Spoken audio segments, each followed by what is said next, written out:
Hello, and welcome back to QHSE Talks. Today's episode is not about compliance. It's not about procedures. It's not about inspections, audits, or checklists. It's about how safety professionals think. Because behind every permit system, every training program, every engineering control, every investigation report, and every safety policy, there is a decision engine running quietly in the background: risk management.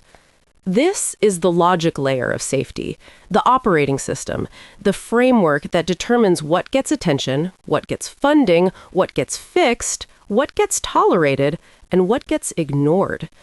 And that's exactly why this topic sits at the core of the CSP-11 Blueprint, specifically Domain 3, risk management, which represents 15% of the exam, not because it's theoretical, but because it governs how every other domain functions. Hazard identification, risk analysis, risk evaluation, decision-making under uncertainty, control selection, residual risk, resource prioritization. This is the professional skill set, not just the technical one. Because real safety work doesn't happen in a perfect world. It happens in constrained systems. Limited budgets, limited time, limited staffing, competing production pressures, operational complexity, business objectives, human behavior, system failure. So the job of the safety professional isn't to eliminate all risk. That's impossible. The job is to understand it, rank it, prioritize it, and manage it intelligently. That's what transforms safety from a compliance function into a strategic discipline, from rule enforcement into risk governance, from reaction into prevention architecture. And that's why Chapter 26 isn't just a chapter, it's the structural foundation of professional safety practice. How hazards are recognized, how probability and severity are evaluated, how qualitative and quantitative analysis shape decisions, how controls are designed, selected, and justified, how residual risk is accepted, transferred, or reduced, and how safety becomes part of business survival, not a barrier to it. This episode isn't about memorizing terminology. It's about learning the logic of professional judgment in safety systems. Because once you understand risk management properly, everything else in safety starts to make sense. Okay, so here's the plan for today. We are going to deconstruct Chapter 26 piece by piece. First, we have to start with the vocabulary, because, I'll be honest, I thought I knew what hazard and risk meant. A lot of people do. Turns out I was using them like synonyms, which is apparently a cardinal sin in this world. Then we're going to walk through the 5-step management process, really get into the weeds of how you do this stuff. For practical application. Yeah, and we'll probably have a little fight about the difference between qualitative and quantitative analysis. Yeah. Words versus numbers. And then I really want to spend a good chunk of time on this case study from the book. Oh, the high-pressure water jetting one. Yes, because it is terrifying, and it perfectly illustrates why this all matters. It's a great case study because it strips away all the abstract theory. Yeah. It's high stakes, high energy, and if you get the math wrong, someone loses a limb, or worse. Perfect. So let's start with the basics. Segment 1, the vocabulary of safety. The foundation. Yeah. In the real world, if I say, hey, that intersection is hazardous, or that intersection is risky, everyone knows what I mean. You get the gist. Be careful. Right. Be careful, you might crash. So why does Chapter 26 insist on drawing such a hard line between these two words? Is it just semantics? Is it just jargon? It's absolutely not semantics. I would say it's the difference between identifying a problem and understanding the urgency of that problem. Okay. If you confuse the two, you can't prioritize. And if you can't prioritize, you're back to throwing darts. So let's look at hazard first. Okay. Yates defines a hazard as a condition with the potential to cause injury, illness, death, damage to equipment property, or mission degradation. Potential seems to be the operative word there. It's the key. It is the key word. A hazard is a condition. It exists in the physical world. It's a thing. A shark is a hazard. Right. A bottle of cyanide is a hazard. A hole in the floor is a hazard. It doesn't matter if anyone is standing near it or not. The hazard is the intrinsic capability of that thing to cause harm. Okay, so the shark is a hazard because it has teeth and it's a predator. The cyanide is a hazard because of its chemical toxicity. That part is fixed, it doesn't change. Exactly. Now compare that to risk. Yates defines risk as the chance or probability of an injury, loss, or hazard occurring. So risk is not a thing. Risk is not a thing. Risk is a prediction. It's a calculation. It's about likelihood. So let's go back to the shark example. It's a good one. Okay, so you have a great white shark. That is a hazard, a massive one. Right. Now, if that shark is swimming in a tank at the aquarium and you are standing behind 6 inches of reinforced acrylic glass, what's the risk? The risk is basically zero. I mean, unless the glass breaks, which, is a whole other movie plot. But for all practical purposes, it's zero. Right. The hazard, the shark is huge. It's a killing machine. But the risk, the probability of you getting bitten is negligible because you've put a control measure in place, the glass. Well, yeah. Now, if you climb a ladder and decide to jump into that tank... The hazard hasn't changed. It's the same shark, same teeth. Exactly. The hazard is identical, but the risk has just spiked to, nearly 100%. Right. And that is why the distinction matters so much. You can't always get rid of the hazard. If you run a construction site, you have gravity. Gravity is a hazard. You can't turn off gravity. But you can manage the risk of falling from a height. If you don't understand that distinction, you waste your time and your money trying to eliminate things that can't be eliminated instead of focusing on controlling the probability. That makes perfect sense. Yeah. It shifts the entire focus from get rid of the scary thing to let's manage our interaction with the scary thing. Precisely. That's the core of the profession right there. But then the text keeps bringing up 2 other variables. They feel like the raw ingredients of risk, probability and severity. They are the X and Y axis of everything we do. Everything. So, probability is simply how likely is this bad thing to happen? Is it something that happens daily? Once a year? Once in a blue moon? And severity is? Severity is. If it does happen, what's the fallout? What are the consequences? Is it a scraped knee, a broken bone? Is it a fatality? Is it the entire facility burning down? And I imagine the tension here, the human element, is that people tend to focus on one or the other. Oh, absolutely. We all have a cognitive bias. We tend to overreact to high severity events, even if they're incredibly unlikely. Think about plane crashes. Yeah. The severity is catastrophic. It's horrific. But the probability is infinitesimally low. Yet so many people are terrified of flying. But they'll happily get in their car every day. They'll text and drive, which is a high probability event. People do it constantly. They just assume the severity will be low, a fender bender. They don't think it could be fatal. Exactly. And in the workplace, you have to strip away that emotional response. You have to look at probability and severity as objectively as you can. Which leads us directly into the how-to manual part of this. Segment 2. The 5-step risk management process. The cycle. Yates outlines this cycle in figure 26.1.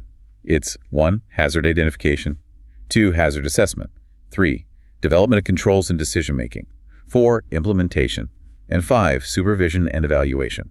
And it sounds linear when you list it like that. Right, but you called it a cycle. It's a loop, a constant loop. Step 5 feeds right back into step 1 because the world is always changing. Okay, let's start at the top. Step 1. Hazard identification. The text explicitly calls this the most important step. It is. But why? I mean, I would have thought fixing the problem, the controls, step 3 is the most important part. Finding, it seems like just the prelims. Okay, think about it like this. You can be the world's greatest surgeon. You can have the best scalpel, the best operating theater, the steadiest hands on earth. Okay. But if you diagnose the patient with the wrong illness, if you decide to operate on the wrong organ, none of that skill matters. The patient still dies. Hazard identification is the diagnosis.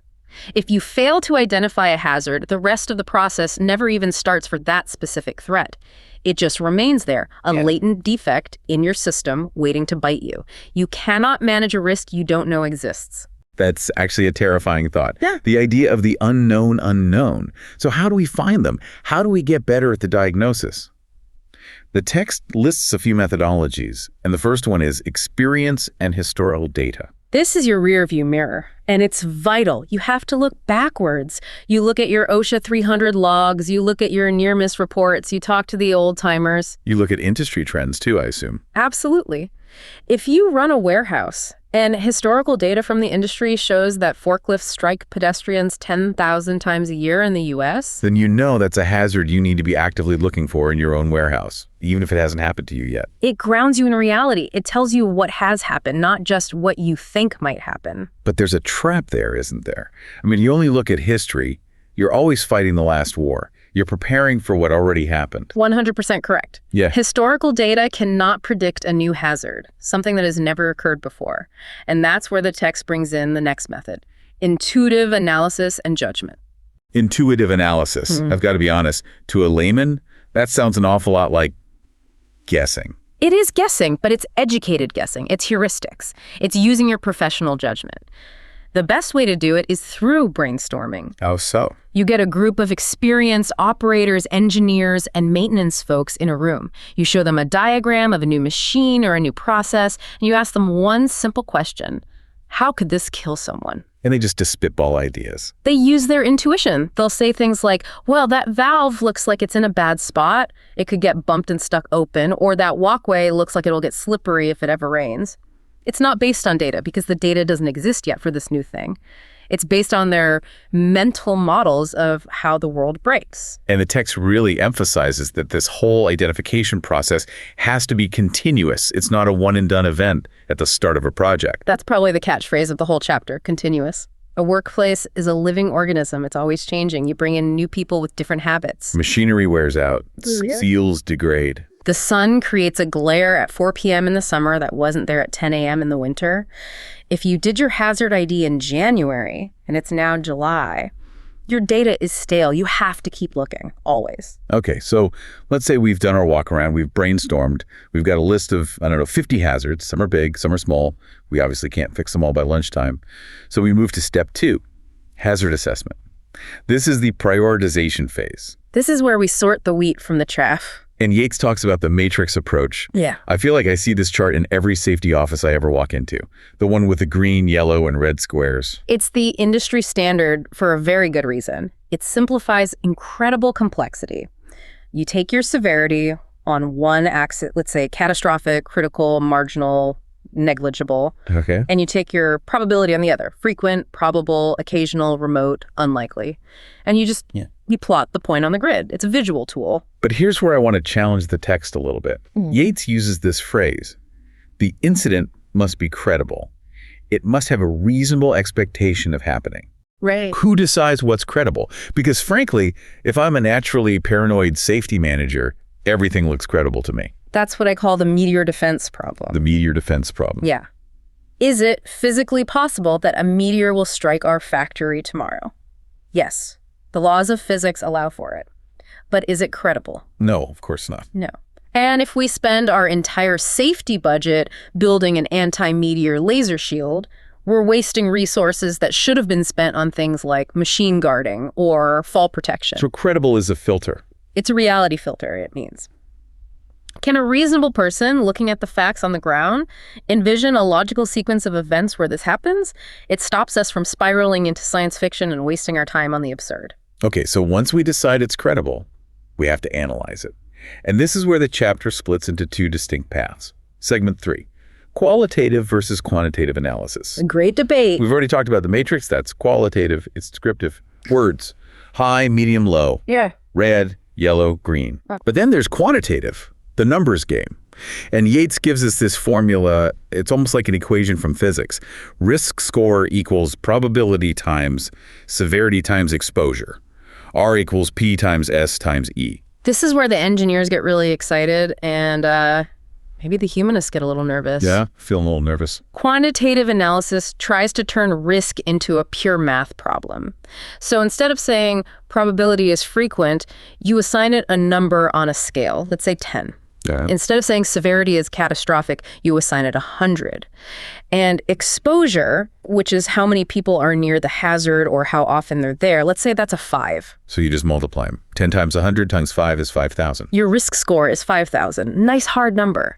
But where do those numbers come from? Is there some magical book that says a broken leg is worth 40 points and a fatality is worth 100? It feels arbitrary. And that is the potential fatal flaw if you're not careful. It's the old programming adage, garbage in, garbage out. Usually the organization itself creates a scale and defines the terms. They'll define severity 100 as a fatality, or say over $1 million in damage. They'll define severity 50 as a lost time injury. But you are absolutely right to be skeptical. Why is that? Because it can be gamed. If I'm a project manager and I really want my project to get approved, I might subconsciously nudge the probability number down from a 10 to a 5. And suddenly your score drops from 5,000 to 2,500. And it looks a whole lot safer on paper. Quantitative analysis gives this illusion of absolute precision. 5,000 looks like a hard scientific fact, but it might just be a guess wearing a lab coat. So why even use it? Why not just tick to the colors in the words? High, medium, low. Because it allows for a true cost-benefit analysis. This is huge. Okay, explain that. If my current risk score is 5,000 and I want to spend $50,000 on a new automated system that removes the people, which would reduce the exposure from a 5 down to a 0. Then your new risk score becomes 0. Right. And I can go to the CFO and say, look, for $50,000, I can verifiably eliminate 5,000 points of risk from this operation. It helps justify the budget. It speaks the language of business, which is numbers. I see. It translates, this is really scary, into a quantifiable return on investment. That's it, exactly. It takes the emotion out and puts it in terms they understand. So we've identified our hazards, we've scored our risk, either with words or numbers, it's high. Now we actually have to fix it. This brings us to segment 4, which is step 3 in the process. Developing controls. The action phase. And the text says something here that I found really profound. It says, supervisors must consider the reason for the hazard, not just the hazard itself. Can you unpack that for us? That is the essence of root cause analysis. It's absolutely fundamental. Let's say the hazard is a puddle of oil on the floor. It's a slip hazard. Right. If you just address the hazard itself, you get a mop and you clean it up, great. The risk is gone for 5 minutes. Some more oil drips. Exactly. But if you don't ask why the oil is there in the first place, maybe a hydraulic gasket is blown on the compressor on the floor above, then the hazard is just going to keep coming back. Developing controls isn't about covering up the danger. It's about intercepting the source of the danger. Okay, now, Chapter 26 categorizes these controls into 3 main buckets: educational, physical, and avoidance. Now, I know most safety pros I talk to, they live and die by the hierarchy of controls, the pyramid. Elimination, substitution, engineering controls, administrative controls, and then PPE at the bottom. The classic hierarchy, yeah. So why does Yates simplify it down into just these 3? Educational, physical, avoidance. I think it's because Yates is writing a reference guide for the practice of management on a real job site. The standard hierarchy is, in a way, theoretical perfection. It's the ideal. And the real world isn't ideal. The real world is messy. On a job site, when you're faced with a problem, you usually only have 3 main levers you can pull right then and there. Okay, what are they? 1, can I train them to be safer? That's your educational control. 2, can I build something, a physical thing to protect them? That's your physical control. And 3, can I just keep them away from the dangerous thing altogether? That's avoidance. It's a practical operational framework. Let's look at avoidance specifically, because it feels like the one that could get abused. Avoidance, to me, sounds a little like, hey, just watch out for that. And it can be lazy if it's done wrong. You're right.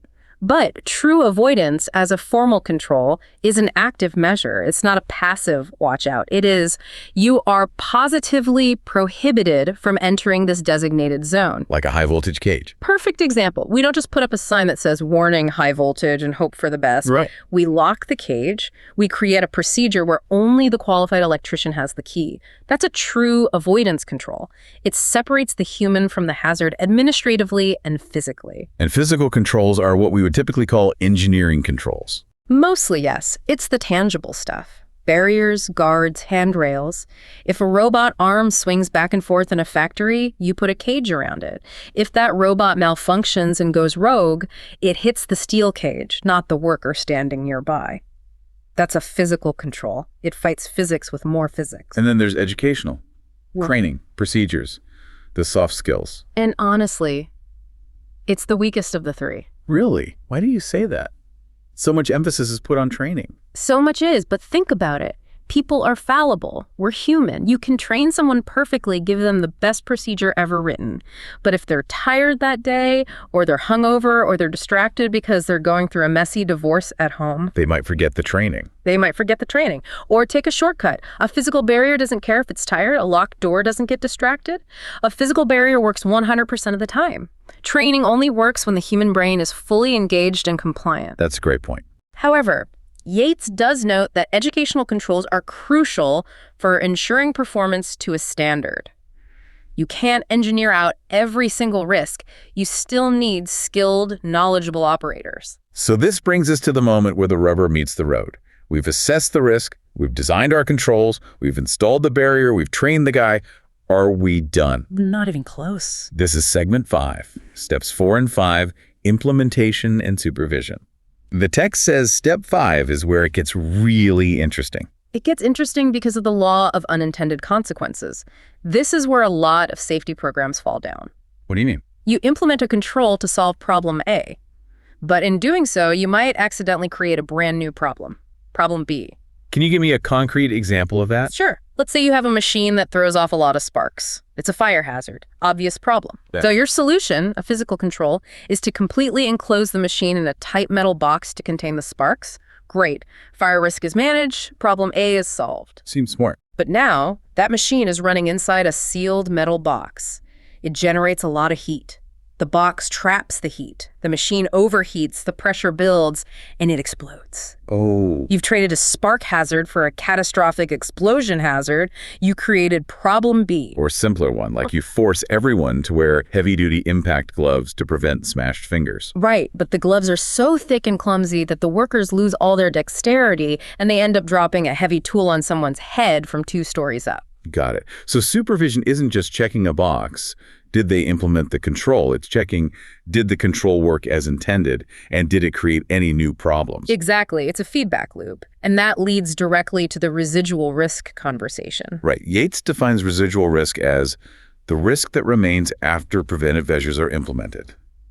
And this is the hard truth of the business, isn't it? You never actually get to zero. You never get to zero. It's a myth. Zero harm is a great slogan. It's a noble goal, and we should absolutely aim for it. But in the real world of physics, entropy exists. Things break. People make mistakes. There is always some risk left over. And that residual risk is what keeps safety managers up at night. It is. It's that gap between safe and safe enough. The entire goal of this whole chapter, this whole process, is to beat the risk down with controls until the residual risk is at a level that we deem acceptable. But acceptable is such a loaded word. It's the most loaded word in our entire industry. Acceptable to whom? To the manager, to the worker on the front line, to the shareholder, to the regulator. That's a whole other conversation. But before we get too philosophical, we need to see how this all plays out in the real world. Yeah. We need to look at that water jetting case study, segment 6. Yes. I really want to dive deep here because the book dedicates a lot of ink to this, and it brings the qualitative matrix and the idea of residual risk together perfectly. So paint the picture for us. What exactly is high-pressure water jetting? I think people hear that and they think of a power washer. We are not talking about a garden hose. We're not even talking about the power washer you use to clean your deck on a Saturday. Okay. We are talking about industrial hydrodemolition. The pressures are anywhere from 20,000 to 40,000 psi, pounds per square inch. Wow. At that pressure, water isn't really a liquid anymore in the way we think of it. It behaves like a solid blade. It can cut through steel. It slices through concrete. So if that stream hits a human being... It doesn't just bruise you. It's what's called a hydraulic injection injury. It injects water and bacteria deep into your tissues, into your bloodstream. It causes massive tissue necrosis and can literally slice a limb clean off. Okay, that is horrifying. So that is our hazard environment. Now, the project in the book has 5 phases: mobilization, setup, jetting, cleanup, and demobilization. Right, a typical project life cycle. Let's focus on the jetting phase. That's clearly the danger zone. Right. What were the specific hazards that the team identified in that phase? They found 3 big ones that they were most concerned about. First, obviously, were the high-pressure water-cutting injuries from the water stream itself. Makes sense. Second were eye injuries from flying debris. Because when you're blasting concrete at 40,000 psi, chunks of rock and rebar fly back at bullet speeds. Okay. And the third one, which people might not think of right away, was crushing injuries from rolling vehicles, the large support trucks and pumps that have to move around the site to feed the jetting machine. Okay, so they did their initial assessment. This is before any new controls are put in place. This is the raw baseline risk. Let's look at the rolling vehicles first. Okay. On their matrix, what was the severity? Catastrophic. Unsurvivable. If a tanker truck rolls over you, you're dead. There's no other outcome. And what did they rate the probability? In this specific site layout, they rated it as frequent. Now, that doesn't mean it happens every minute.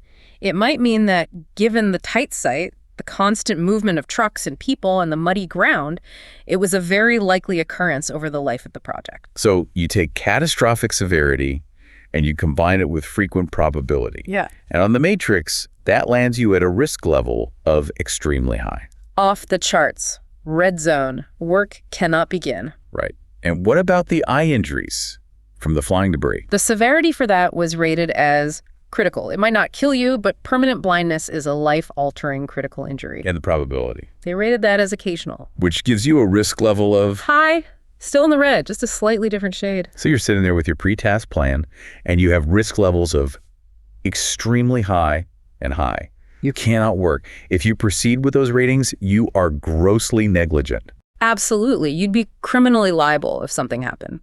So now we get to step 3. They developed and implemented controls. Let's walk through what they actually did using those Yates categories. Okay, let's start with the rolling vehicles, the extremely high one. Right. So they couldn't eliminate the vehicles. They were essential for the job. They needed the water pumps. So what did they do? They used a combination of avoidance and physical controls.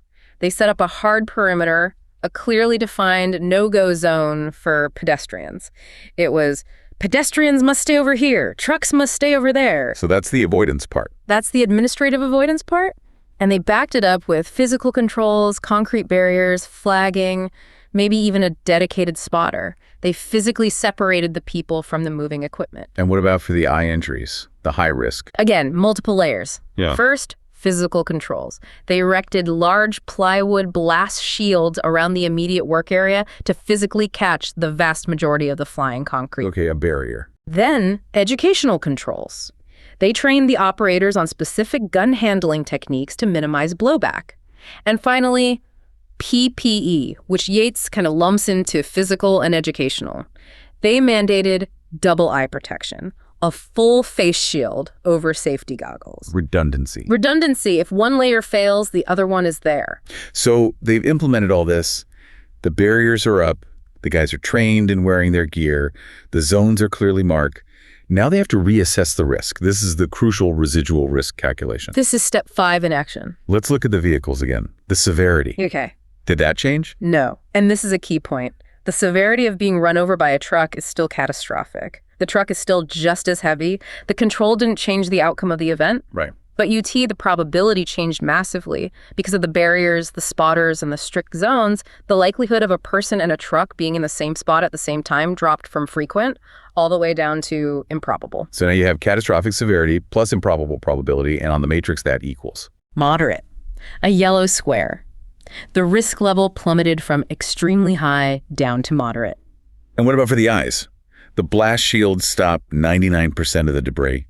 The double eye protection stops the rest. So the probability of an eye injury drops from occasional down to, say, unlikely. The severity is still critical, but now the risk level drops from high all the way down to low or maybe moderate, depending on the exact matrix. And the text says, and I'm quoting here, moderate is acceptable to most managers. And that's the key phrase. Yeah. So we signed the permit and they went to work. And that is the success story of the risk management process in action. Notice what they didn't do. They didn't make the water safer. It's still 40,000 PSI. They didn't make the trucks any lighter. They couldn't change the hazard. So they manipulated the probability until the math, the risk assessment, worked out in favor of human survival. It sounds so logical and clean when you lay it out like that, but I keep getting stuck on that one phrase. Yeah. Moderate is acceptable. Because moderate isn't zero. It's not green, it's yellow. There is still a chance, however remote. There is. What if the barrier falls over? What if the truck driver has a heart attack at the wheel and plows through the fence anyway? That is the residual risk. And that brings us to the most difficult, the most philosophical part of being a safety professional. You have to accept that you cannot control everything in the universe. Right. If you demanded zero risk as your standard, you would never turn the machine on, you would never mobilize the truck, the company would go out of business. That economical application of resources again. It comes full circle. Yeah. We spend enough money, time, and effort to get the risk down to safe enough or as low as reasonably practicable, but not so much that we cease to function as an organization. It's a grim calculus, isn't it? It feels like balancing lives against schedules. It is, but it's a necessary one. And in most industries, a moderate residual risk means We have taken every reasonable precaution, and now we must trust our training, our supervision, and our systems to manage what's left. We're coming up on the end of our time here, and I want to try to synthesize all of this. Yeah. If you're a listener, maybe you're a new safety manager, maybe you're just a supervisor who wants to understand how these decisions get made, what are the really big takeaways from Chapter 26? I think I'd boil it down to 4 key points, if I had to. Okay, let's hear them. Number 1, know your vocabulary. It's not just jargon. Hazard is the potential, the shark. Risk is the probability swimming in the open water with the shark. If you try to fight the hazard when you should be managing the risk, you will fail. Okay, number 2. Trust the process, but question the data. That 5-step process works. Identify, assess, control, implement, supervise, it works. But when you get to the assessment step, especially if you're using numbers, the quantitative stuff, be a cynic. Ask, where did this number come from? Is it real, or is it just what we need it to be to get this project approved? That's a good one. Number 3. Controls must address the cause, not just the symptom. Don't just mop the oily floor. Fix the leaking gasket overhead. Use a layered defense of educational, physical, and avoidance controls to break the chain of events that leads to the accident. And the final one, the 4th point. Respect residual risk. Never, ever assume that because you've put a control in place, the danger is gone. It's not gone. The danger is just caged. It's still there, and it's waiting for the cage to rust or for someone to leave the door unlocked. Supervision is about constantly checking the integrity of the cage. I want to leave our listeners with a final thought that's been bugging me since we started talking about acceptable risk. Go for it. In that case study, the manager looked at the matrix, saw the new risk level was moderate, and gave the green light, go. But who defines the matrix itself? That's the question. If I'm the CEO and I'm under immense pressure to finish a job early and under budget, do I maybe change the definition of moderate? Do I maybe widen the goalposts a little bit so that what was high risk yesterday now falls into the moderate category today? And that is the ultimate ethical trap of this profession. It seems like it. We can do all the math we want, P times S times E, but the thresholds, the lines on the chart where we say this is too dangerous to proceed, those are subjective. They are human decisions influenced by culture and pressure. So what's the role of the safety pro in that moment? If an organization truly values profit over people, they will accept a higher and higher level of residual risk. They will gamble. As a safety professional, your job isn't just to calculate the number. Your job is to be the one who stands up in the room and says, I don't care what the chart says we can accept. The number is too high, even when your boss really wants it to be lower. That is the burden and maybe the purpose of the profession. You're the conscience of the operation. In many ways, yes. So here's my challenge to you, the listener. The next time you're walking through your facility or even just walking down the street, find a hazard. Look at a construction site, look at a busy intersection, and run the matrix in your head. A quick mental assessment. Identify the hazard. Estimate the severity if something went wrong.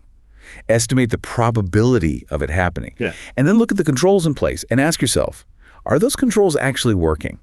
Or is everyone here just getting by on luck? Because as we've learned today, luck is not a control strategy. Luck is not a strategy. This has been QHSE Talks.